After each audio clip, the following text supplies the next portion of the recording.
Everyone, welcome to gear up. मैं हूं आपका होस्ट हमजा पाशा और आज मैं लेके आया हूं आपको स्कर्दू में, जहां पे बेहतरीन मौसम है और ड्यून्स में गाड़ियों को भगाने के और रिव्यू करने के साथ साथ मैं आपको स्कर्दू की जर्नी पे भी लेके जाऊंगा। मैं इस वक्त खड़ा हूं हसन सातपारा चौक पे, जो कि आप पीछे देख सकते हैं। पूरा एक मुजस्समा बना हुआ है क्योंकि हसन सातपारा और सातपारा फैमिली जो है वो माउंटेनियर्स की जो पहाड़ियों को सर करते हैं, उस फैमिली की पूरी दुनिया में एक दे आर लेजेंड्स। उस कम्युनिटी में उनकी बहुत इज्जत है और स्कर्दू भी सातपारा के नाम से जाना जाता है। तो gear up with me to know everything about Skardu and a little bit of dune bashing.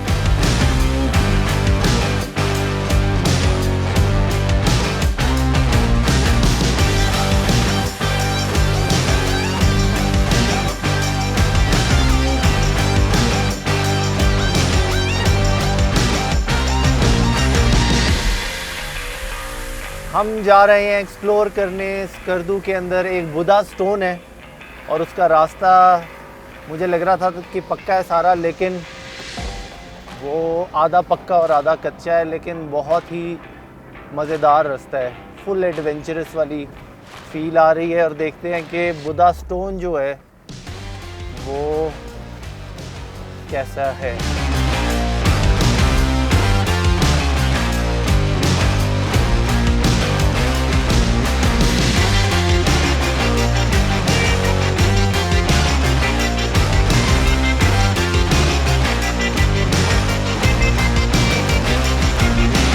गाड़ी मैंने कर दी है यहाँ पे पार्क, और क्योंकि आगे यू टर्न लेने का मुझे नहीं लग रहा कोई बहुत आसान सीन है, तो आई गो सेफ। मैं यहाँ से पैदल आगे जाऊँगा, थोड़ा सा ही आगे, और देखते हैं जो बुद्धा स्टोन है उसकी क्या स्टोरी है। बड़ा फेमस है यहाँ पे, सो कम विद मी।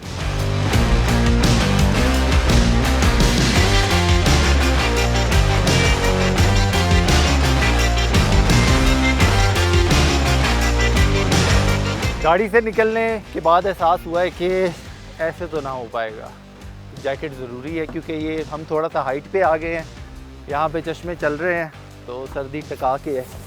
चले, शुक्र है जैकेट मैंने रख ली थी साथ। यहाँ पे जो मौसम है वो बहुत ज़्यादा अनप्रेडिक्टेबल है। हर टाइम पे आपको छतरी जैकेट साथ रखनी चाहिए, किसी भी टाइम उतारें और किसी भी टाइम पहने, क्योंकि यू नेवर नो अगले 10 मिनट में मौसम टोटली चेंज हो जाता है।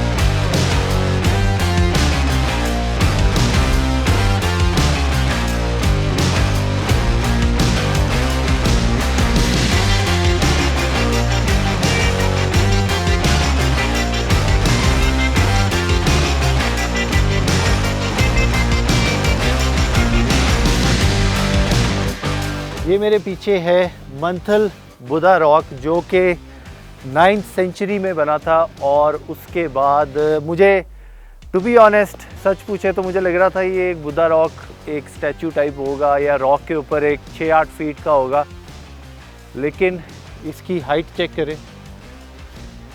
अब आपको बेहतर अंदाज़ा होगा कि मैं इसके साथ खड़ा हूँ कितनी ज़्यादा इसकी बड़ी हाइट है और एक कितने 100 सालों से ये जो है इस जगह पे है और इसकी एक हिस्ट्री। इस तरह की चीज़ें मुझे बड़ी इंटरेस्टिंग लगती हैं जिसकी हिस्ट्री हो, और पता नहीं इस जगह पे कितने लोग कितने अरसे इसको जो है वो बुद्धिस्ट जो है वो इस रॉक के पास आके अपनी इबादत और जिस तरह भी है वो करते थे। तो दिस इज़ वेरी इंटरेस्टिंग। और इसकी जो कार्विंग है वो सिर्फ एक बुद्धा नहीं है, यहाँ पे नीचे पूरे बुद्धाज डिफरेंट, और जो लेफ़्ट और राइट पे 2 बुद्धास खड़े हैं वो इनका फ्यूचर बुद्धा का एक रिप्रेजेंट करते हैं। तो this was very interesting place for me. अब चलते हैं, थोड़ी सी भूख लग गई है चल चल के खाने की तरफ।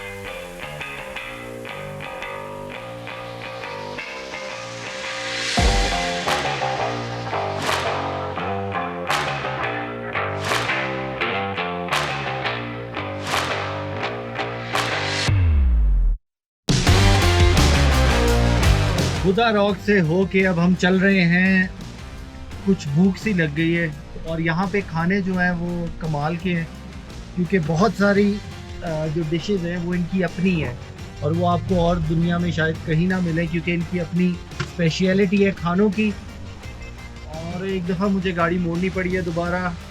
व्यू आप देख सकते हैं, रोड जो है वो थोड़ी कच्ची टाइप है और हम जा रहे हैं अभी चश्मे साथ से गुजर रहे हैं। क्या खूबसूरत जो यहाँ का हवा के अंदर एक बहुत ही क्लीनलीनेस है, साफ शफाफ हवा है और बंदा बहुत ज़्यादा फ्रेश फील करता है। और स्कर्दू की एक और बात है, यहाँ पे मैंने कोई भी बंदा जो है वो मोटापे में नहीं देखा। बहुत स्लिम स्मार्ट सारे लोग हैं, क्योंकि यहाँ पे वॉक करने का कल्चर काफ़ी ज़्यादा है। तो अब हम चल रहे हैं, देखते हैं, एक्सप्लोर करते हैं कुछ मज़ेदार खाना।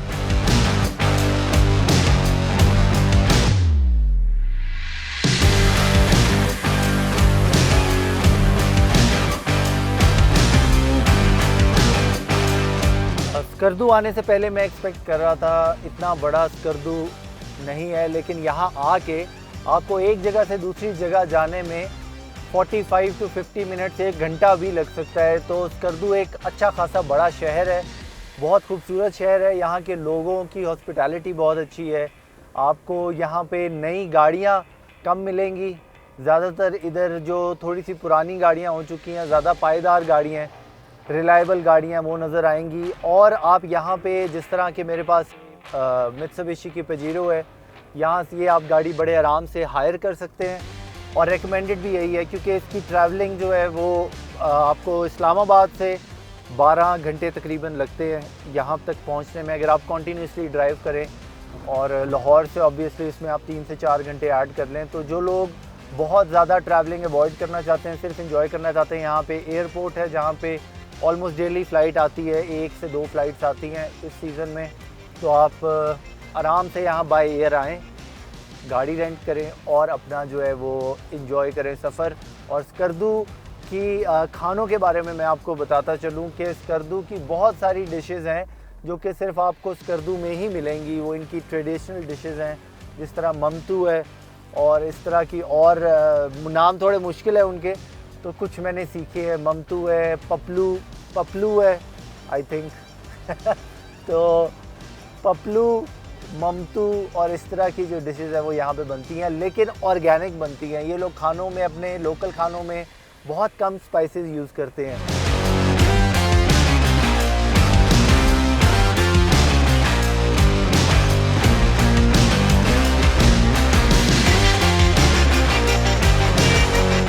खाना खाने के लिए मुझे एक दोस्त ने रेकमेंड किया था, अगर आपने ट्रेडिशनल फूड खाना है तो रफ्साल यहाँ पे एक बहुत ही मज़ेदार खाना देता है ट्रेडिशनल। तो हम ऊपर जाके देखते हैं कि ट्रेडिशनल खाने, और आपको भी दिखाते हैं कि कैसे कैसे है।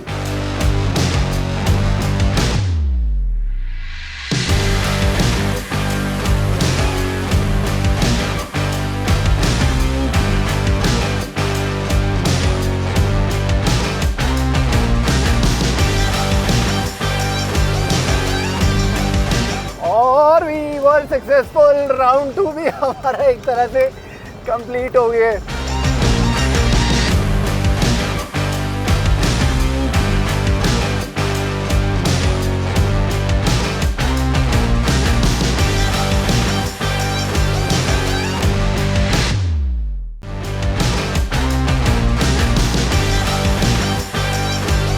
स्कर्दू को अगर एक्सप्लोर करना है तो सही तरीके से करना चाहिए, और यहाँ के इंग्रेडिएंट्स जो है वो 100% ऑर्गेनिक होते हैं। तो मैंने सोचा पहले जाके इनके खाने के बनाने के तरीके में नज़र डालें कि वो जो 100% ऑर्गेनिक खाने बनाते हैं वो बनते कैसे हैं। तो आएँ किचन में चलते हैं।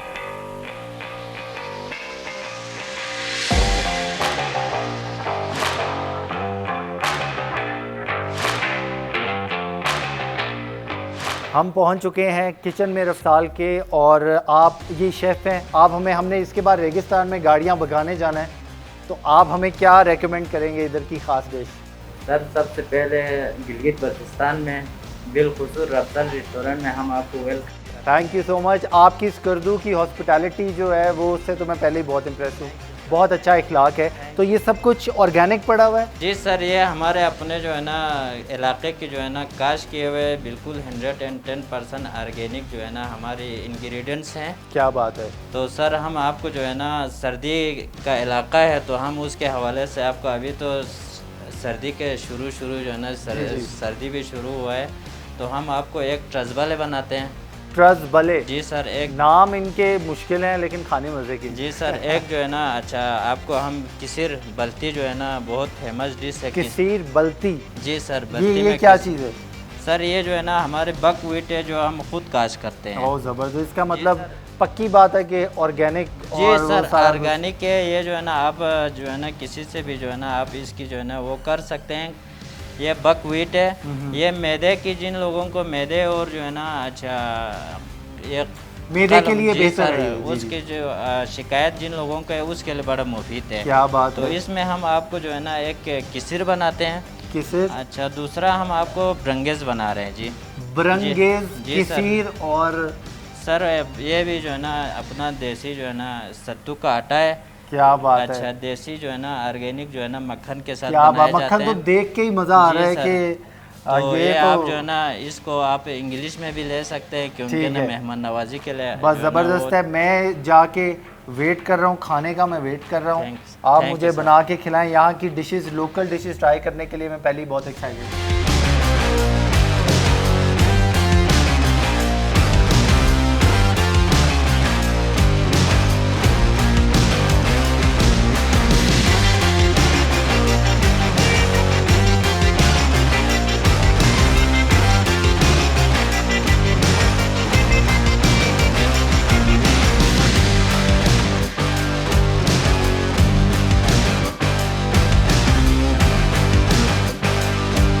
पिछले आधे पौने घंटे से मैं ये सोच रहा हूँ कि मेरा ऑर्गेनिक खाना बन रहा है और फाइनली वो आ चुका है। It smells amazing.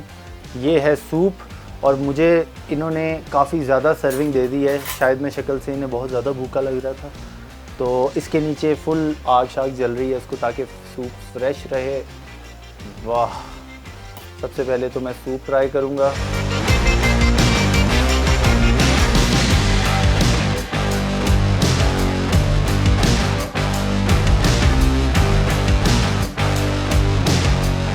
Very different लेकिन स्टिल मज़े का है। जो बेस्ट चीज़ है इसके बारे में वो है कि इसके सारे इसमें जो चीज़ें इंग्रेडिएंट्स यूज़ हुए हैं वो ऑर्गेनिक हैं।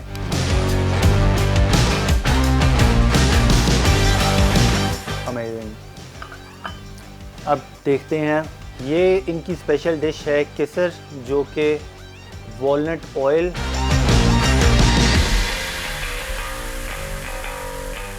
गुड।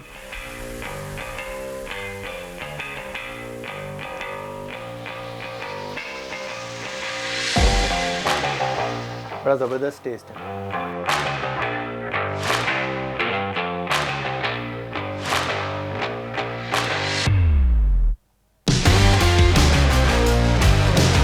खाना मज़े का है और मैं अब खाने पे टूटने लगा।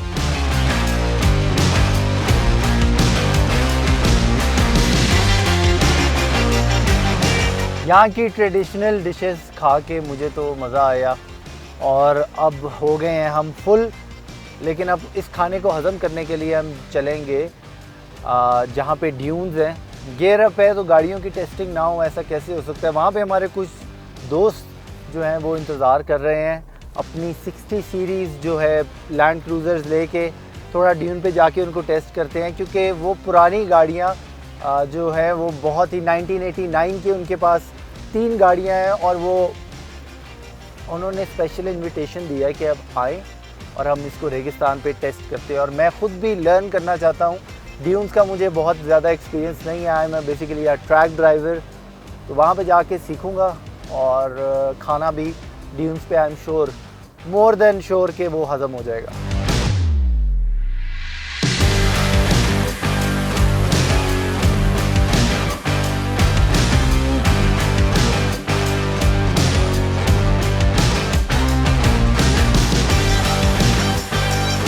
हमारे पीछे एक यूनिक गाड़ियों की कलेक्शन है जो कि 60 सीरीज़ लैंड क्रूज़र है और वो एक लाइन में खड़ी है। तो हमने सोचा क्यों ना उनके ओनर से जाके बात करें और पूछें कि ये बहुत मुश्किल से आपको पाकिस्तान में ये गाड़ियाँ मिलती हैं और इसकी बड़ी फ़ैन फॉलोइंग है।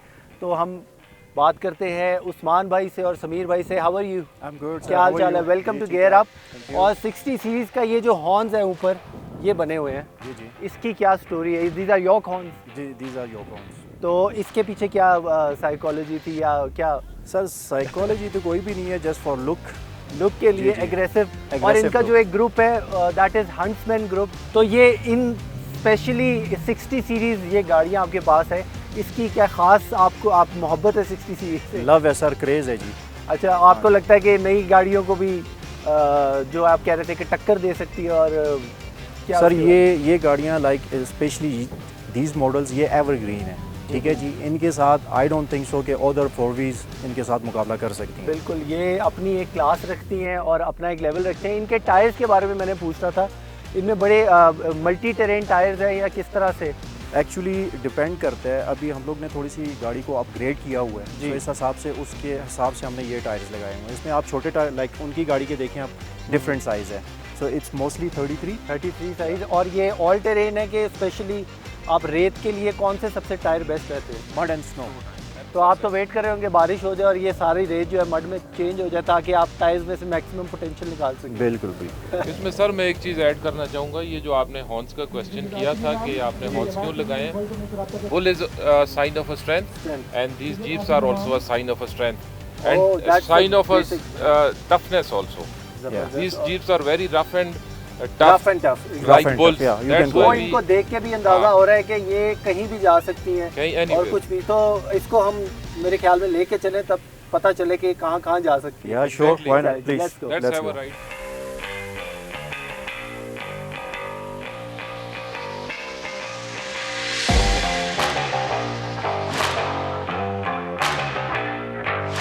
Belt is a must. इसका स्टीयरिंग व्हील जो है वो बहुत बड़े साइज का है बड़े साइज का। और ये इसका जेन्युइन है ना, original। जेन्युइन जो अब जो ट्रेंड चेंज हो चुका है, तो अब बहुत छोटे स्टीयरिंग व्हील आने लग गए हैं और ये इसका स्टीयरिंग व्हील जो है वो बड़ी ओल्ड स्कूल फील दे रहा है। रगड फील जो एक इस गाड़ी में होनी चाहिए वो स्टीयरिंग व्हील से पूरी आ रही है। पूरी आ रही ज़बरदस्त।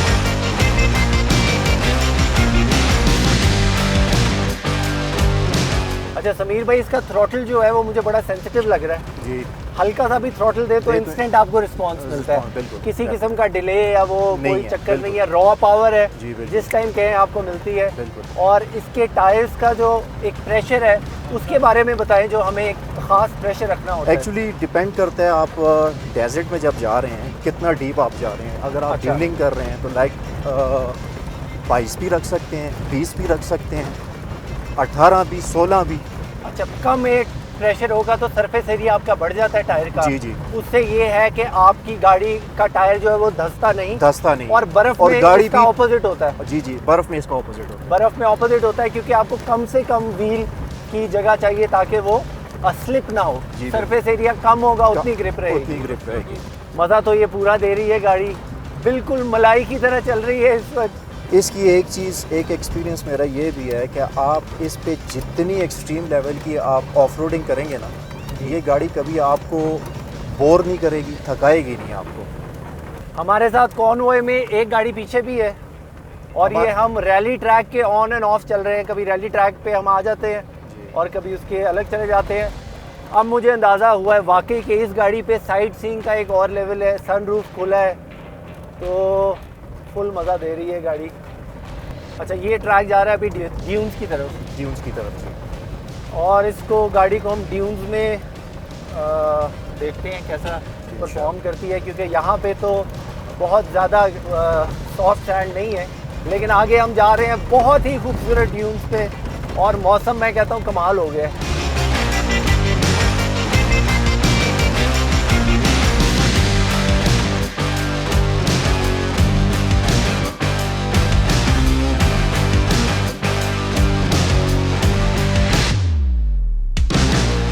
समीर भाई, हम ड्यून पे पहुंच चुके हैं और आपके सारे दोस्त बारी बारी जो है वो ऊपर की तरफ जा रहे हैं। तो मैं आपको बल्कि कहूँगा कि पहले आप, क्योंकि एक्सपर्ट हैं ड्यून्स के और मैं एक्सपर्ट हूँ ट्रैक का, तो पहले मैं आपसे सीखूँगा कि ड्यून पे टेक्निक क्या होती है और मैं आपके साथ बैठ के फॉर श्योर। समीर भाई हमें लेके जा रहे हैं इस ड्यून के ऊपर, नज़र मारे वो कितना ऊंचा है। अच्छा, उतरते वक्त इस तरह होता है सर, अगर आपका जी। एक्सपीरियंस नहीं है तो जी। जब आप ड्यून से नीचे आते हैं ना तो बंदे को ऐसे फील होता है जैसे अभी गाड़ी उल्टी हो जाएगी, पीछे गिर से जाऊंगा, ऊपर आगे को आ जाएगी, या पीछे से उल्टी हो हाँ, जाएगी। ऐसा बिल्कुल। कुछ भी नहीं है। ऐसा नहीं होता। अगर जिन बंदों को एक्सपीरियंस नहीं है वो ये लोग समझते हैं, ठीक है। और दूसरी बात, जब आप बहुत ज़्यादा ऊपर से नीचे उतर रहे हैं, जैम ब्रेक अगर आप मारते हैं तो उसमें भी गाड़ी आपसे आउट ऑफ कंट्रोल Out हो of सकती control है। हो और सकती है। सेकेंडली उसके टायर जिस टाइम पे भी ट्रैक्शन उन्होंने पकड़ ली तो वो नीचे धंस जाएंगे साहब। जी, जी। बिल्कुल। और दूसरी चीज़, जब आप ड्यून से नीचे उतर रहे होते हैं तो आपका स्टीयरिंग बिल्कुल स्ट्रांगली आपके हाथ में होना चाहिए, क्योंकि ज़रा सा लूज स्टीयरिंग होगा तो ये टायर मड में खुद ही बिल्कुल। मैंने अभी Flip जब हो मैं जाता है। ड्राइव कर रहा था तो मैंने देखा था कि सैंड पे इसका जो स्टीयरिंग है बहुत सेंसिटिव है, सेंसिटिव क्योंकि वो आप ये अभी मैंने हवा इतनी कम नहीं की जी। अगर इससे मजीद ज़्यादा अगर कम करूँगा तो ये बहुत ज़्यादा सेंसिटिव बहुत ज़्यादा सेंसिटिव, रेत का जौन सा टीला या रट आएगा, जिस तरह का सरफेस होगा स्टीयरिंग उसी तरफ को जाएगा। जी, तो ये आपको कॉन्टिन्यूसली उसको करेक्शन करते रहना पड़ता है।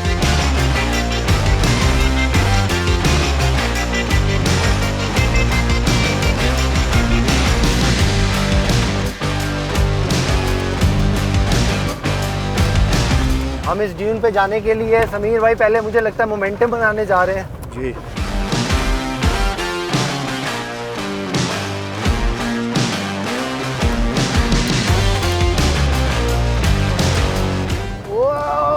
Almost there. Almost there. Kamal. We are on the top of Dune. और ओके, गाड़ी टोटली टेढ़ी जा रही है इस वक्त, लेकिन वहीं जा रही है जहां समीर भाई लेके जाना चाह रहे हैं। जी जी। कमाल। 60 सीरीज की गेम ऑन है, नो डाउट।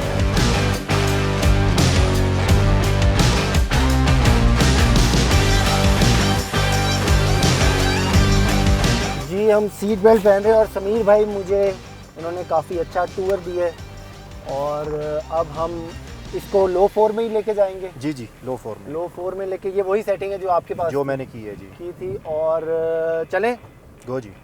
आपने मुझे साथ साथ गाइड करते रहना है। लेफ्ट साइड पे हम छोटे ड्यून्स पे पहले जाएंगे, ठीक है। थोड़ा सा अपना फेमिलियर होंगे टेरेन से ताकि हमें आसानी हो।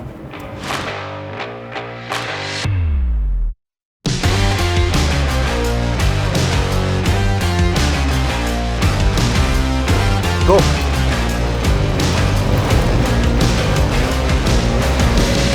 जा रहे हैं ड्यून पे।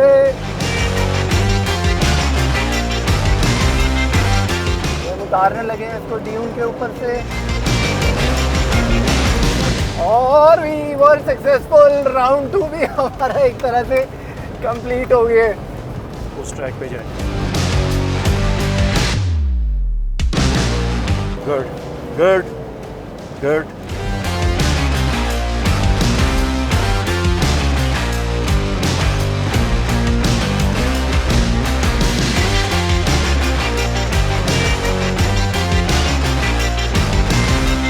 Amazing feeling. 60 सीरीज ने मुझे मजा करवा दिया समीर भाई। जी, क्या मज़ा बात आया है। आपको लगा कि कुछ मैंने भी सीख लिया? मुझे लगता सर है थोड़ा सा आपको मुझसे बेहतर पता है आपको। नहीं नहीं, ड्यून्स का समीर भाई एक्सपर्ट है, और उनके साथ हमने फुल एंजॉय की है। You did your best. Steering कहीं जा रहा होता है और गाड़ी कहीं जा रही होती है तो वो उसको आपको कॉन्टिन्यूसली करेक्शन करनी पड़ती है। सीट बेल्ट खोले। Thank you so much Sir, Sameer भाई, thank you जी। enjoyed a lot। Thank you। I am a 60 series fan अब से।